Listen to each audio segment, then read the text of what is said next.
Assalamualaikum warahmatullahi wabarakatuh. Kembali lagi bersama saya pada mata kuliah Interaksi Manusia dan Komputer. Saya sendiri sebagai dosen pengampu di sini, Jodian Raun SKMM.com. Dan ini untuk mata kuliah Program Studi Sistem Komputer dan saya mengabdi di Universitas Pembangunan Pancabudi Medan. Nah, pada pertemuan pertama ini saya akan mengenalkan bagaimana pengenalan dari interaksi manusia dan komputer. Langsung saja, di mana interaksi itu merupakan komunikasi antara dua atau lebih objek yang saling mempengaruhi satu sama lainnya. Jadi, interaksi itu merupakan suatu kegiatan yang berkomunikasi sehingga bisa mempengaruhi satu sama lain yang terdiri dari dua atau lebih objek. Nah, interaksi manusia dan komputer itu tidak hanya mempelajari mengenai tampilan interface-nya saja atau antarmukanya saja, tetapi juga memperhatikan aspek-aspek pemakainya, kebutuhannya, seperti bagaimana jarak antara manusia dan komputer itu ketika dioperasikan, implementasi sistem rancangan yang bagaimana bentuk ataupun kebutuhan dari sistem komputer itu sesuai dengan kebutuhan yang diinginkan oleh manusia, serta fenomena lingkungannya. Maksudnya adalah bisa memperhatikan faktor-faktor lingkungan yang dapat mempengaruhi interaksi antara manusia dan komputer itu sendiri. Misalnya, sistem tersebut mudah dioperasikan atau tidak, mudah dipelajari atau tidak, dan apakah sangat sulit untuk dioperasikan atau tidak. Kurang lebih seperti itu. Nah, manusia saat ini dipandang sebagai suatu sistem yang memproses informasi. Manusia dikatakan sebagai brainware, pengguna, ataupun user, di mana informasi diterima dan ditanggapi dengan proses masukan dan keluaran ataupun adanya input dan output. Nah, informasi disimpan dalam ingatan ataupun memori dan informasi diproses dan diaplikasikan dengan berbagai cara. Jadi, oleh karena itulah manusia itu dipandang sebagai suatu sistem yang memproses informasi itu sendiri. Alat fisik yang digunakan untuk mendapatkan visi itu adalah mata. Nah, di sini sedikit saya jelaskan bahwasanya manusia itu menggunakan mata ataupun inderanya untuk mendapatkan suatu informasi ataupun dalam memberikan sebuah instruksi pada sistem komputer sehingga bisa berkomunikasi, sehingga bisa berinteraksi. Kemudian, tadi saya sudah menjelaskan apa itu interaksi dan bagaimana posisi manusia dalam interaksi manusia dan komputer ini sendiri. Nah, di sini saya akan menjelaskan definisi dari komputer itu secara umum, di mana komputer ini didefinisikan sebagai alat elektronik atau perangkat elektronik yang dapat dipakai untuk mengolah data dengan perantaraan sebuah program yang mampu memberikan informasi dari hasil pengolahan tersebut.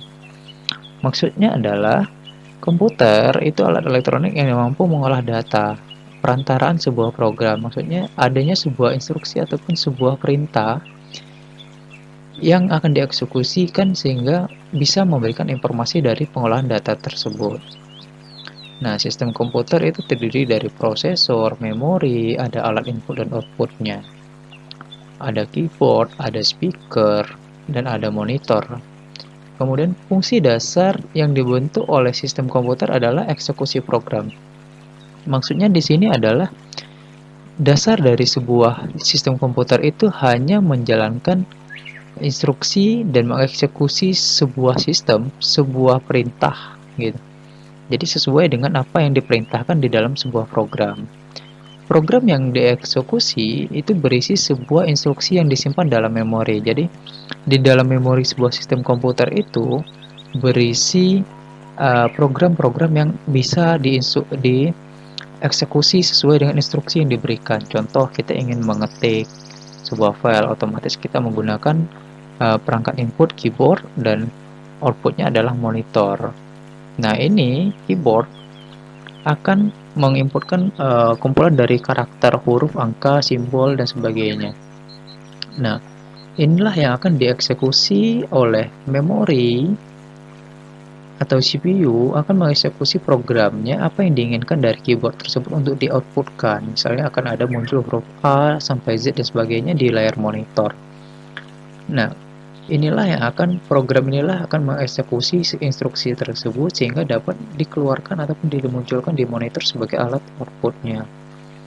Nah, berikut ini merupakan logika dari interaksi manusia dan komputer, di mana manusia bisa memberikan inputnya berupa angka, karakter, gambar, audio, dan instruksi lainnya akan diproses oleh sistem komputer sesuai dengan program yang ada di memori, sesuai dengan aturan dan instruksi-instruksi yang ada di memori, dan akan di-outputkan ataupun memberikan feedbacknya sesuai dengan apa yang di-outputkan dari perintah tersebut. Kurang lebih seperti itu instruksinya. Jadi, interaksi dari manusia dan komputer ini adalah bagaimana komputer itu mampu memberikan output sesuai dengan instruksi yang diberikan oleh penggunanya ataupun manusia atau usernya ataupun brainware-nya.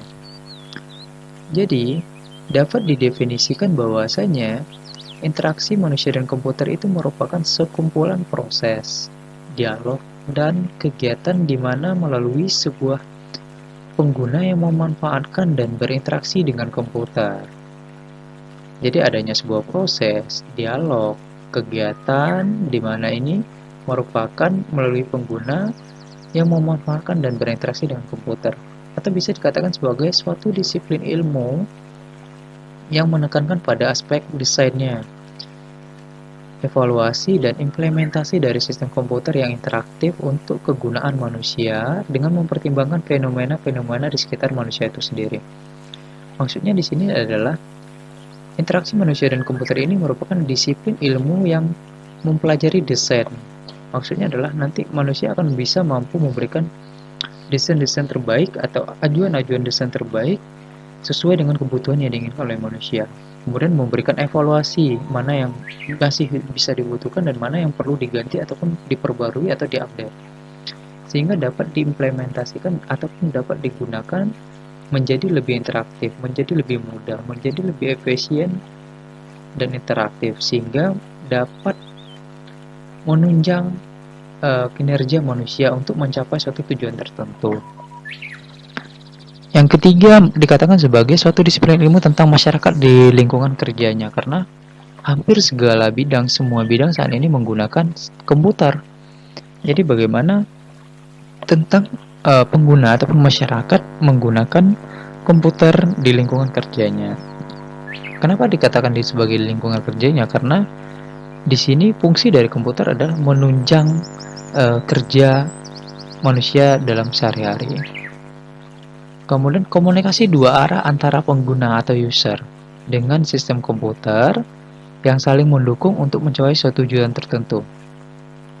Jadi dengan adanya interaksi manusia dan komputer itu dikatakan sebagai komunikasi dua arah. Komunikasi dua arah antara pengguna dengan sistem komputer yang saling mendukung untuk mencapai suatu tujuan tertentu. Jadi tujuan dari interaksi ini atau komunikasi dua arah ini adalah tercapainya suatu tujuan tertentu. Misalnya kita chatting, sehingga kita bisa memberikan informasi kepada lawan komunikasi kita, dan kita juga bisa mendapatkan feedbacknya ataupun balasan dari chatting tersebut menggunakan komputer. Nah, itu adalah gambaran ataupun definisi dari interaksi manusia dan komputer pada modul kali ini ataupun pertemuan kali ini, di mana saya cukup menjelaskan makna dari pengenalan interaksi manusia dan komputer. Nah, selanjutnya pada pertemuan berikutnya saya akan lebih menjelaskan bagaimana kita bisa memperhatikan aspek-aspek pemakai, interface-nya, implementasi sistem rancangannya, dan fenomena lingkungan dari penggunaan dan dari adanya interaksi manusia dan komputer ini sendiri. Oke, itu aja penjelasan saya mengenai pengenalan interaksi manusia dan komputer kali ini. Sampai jumpa di pertemuan berikutnya, dan tetap mempelajari dan mencari referensi-referensi yang berhubungan dengan interaksi manusia dan komputer. Sekian dari saya tutup. Assalamualaikum warahmatullahi wabarakatuh.